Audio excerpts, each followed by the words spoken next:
The Fed just made its first big move under new leadership, and almost nobody is talking about what it means for you. Hey everybody, Dan Ardis, nationwide residential and commercial mortgage broker. Let's break it all down with the news that happened this week. All right, so the biggest headline came out of the Middle East. After many head fakes in both directions, the U.S. and Iran finally signed an agreement to extend their ceasefire and reopen the Strait of Hormuz. That's easing fears around energy prices and global trade, and we're already starting to see gas prices come down as a result. That matters more than people realize. Energy costs feed directly into inflation, so as gas prices ease, that takes some pressure off of inflation.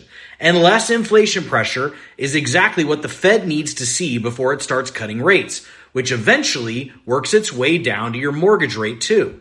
Now, closer to home, Kevin Warsh held his first meeting as the new Fed chair, and the Fed voted to leave rates unchanged as was expected.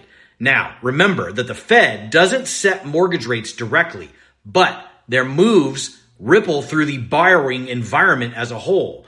Now, Warsh made it clear that he's focused on fighting inflation, and he rolled out some new initiatives to sharpen how the Fed makes decisions going forward. Overall, I really liked what he had to say, so I'm optimistic about his leadership and hope that we'll all have benefit from it going forward. Now, for housing, the data was a mixed bag. Housing starts dropped 15.4% from April to May, the lowest level in years. Builders are getting squeezed by affordability, elevated rates, and rising construction costs. But here's the silver lining, you guys.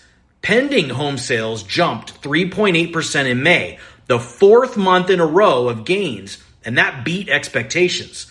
Sales are up almost 5% from a year ago.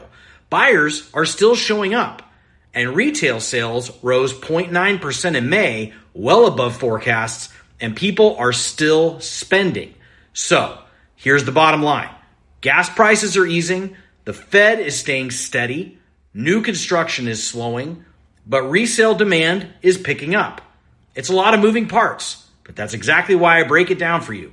And I will see you next week for another update.